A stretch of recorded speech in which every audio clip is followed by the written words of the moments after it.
Bueno, a mí además de ver el brillo acá, que tiene el sistema en total, me interesaría ver cómo es la señal de error, cuál es la diferencia que tengo entre lo que quería y lo que estoy teniendo en cada punto y todo lo demás.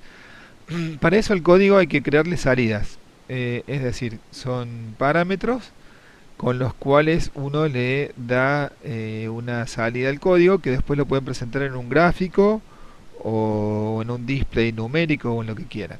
Esto se llama salida de código. Hay que tener cuidado que sea del tipo que uno quiere. Yo, por ejemplo, voy a crear una salida numérica y mi primera salida numérica va a ser una que tenga. Voy a usar un protocolo de ponerle S por salida y después el nombre de la variable que estaba pidiendo. Me fijo. Brillo deseado no hace falta que lo ponga acá porque se cae de maduro. Brillo medido ya lo tenemos de antes. El error de brillo, sí, que es la diferencia que hay entre el brillo obtenido y el que yo quería. Voy a crear otra salida este, de señal, ya no del brillo, sino de la integral del error. Del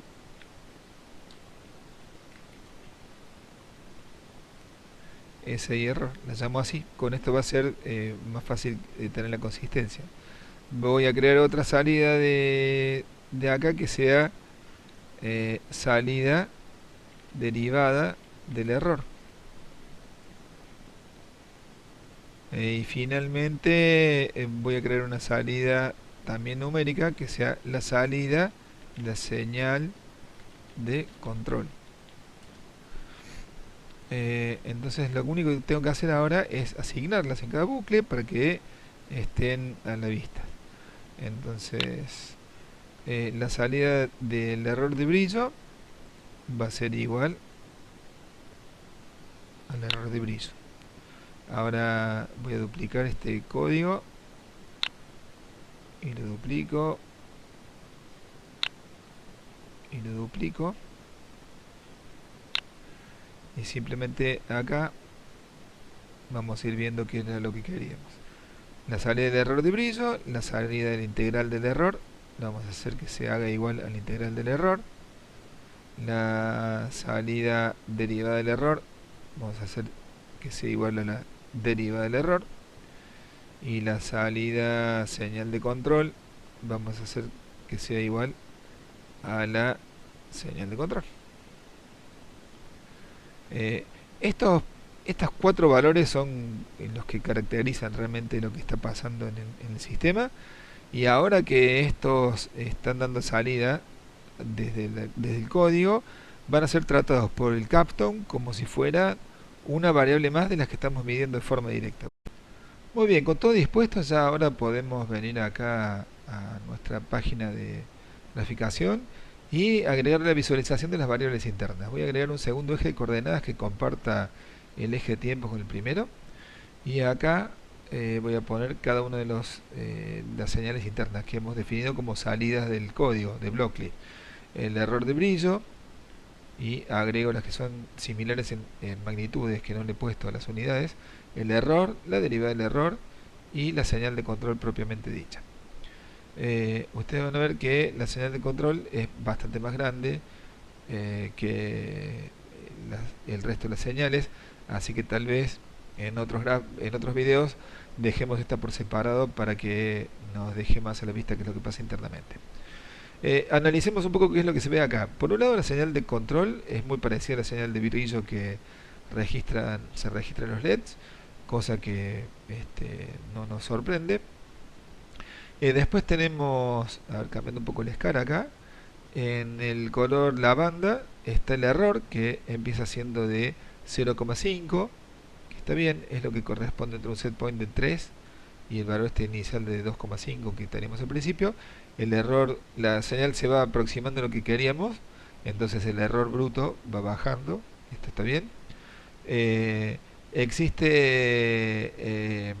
a medida que progresa el tiempo una integral del error que va creciendo en magnitud. Esta es la que está en color verde y es básicamente la que es responsable a través constante de proporcionalidad de casi el total de la salida. Y finalmente la derivada del error, que está en color ciruela, acá, vemos que esperamos contar con una señal que fuera un parámetro estabilizador, tranquilizador del comportamiento del sistema, pero que en realidad está muy sujeto a ruidos, ven todos estos picos que suben y bajan, y si no fuera porque le hemos puesto una constante de proporcionalidad muy pequeña, hubiera interferido más en esta gráfica al final. De manera tal que vemos que en este caso en particular, agregar una derivada más que ayudar, complica la situación. Vamos a ver en un video posterior un truco que consiste en tomar una derivada promedio, un promedio móvil de la derivada, y que eso sí es mucho más operativa porque filtra los ruidos que tenemos presentes acá. Ahora que tenemos disponibles herramientas para visualizar todo, vamos a ver cómo se porta el sistema en el mundo físico. Arrancamos la grabación con un set point de 3 y ahí vemos cómo progresan todas las señales. Ahí está estabilizado, vamos a meter un escalón para ir de ahí a 4 y de nuevo ven cómo el sistema se estabiliza.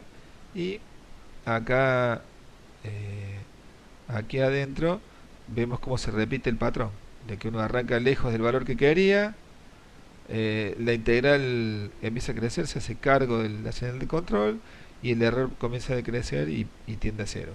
Y por el otro lado, que la señal de derivada que tenemos está, como son valores muy pequeños de señales los que estamos viendo respecto del fondo de escala del transductor de brillo, estamos teniendo como una indecisión del sistema entre dos puntos consecutivos del conversor analógico digital, así que en este caso no nos suma mucho, salvo que hagamos lo que les digo, que hagamos un promedio móvil, que eso es lo que revisamos en la próxima.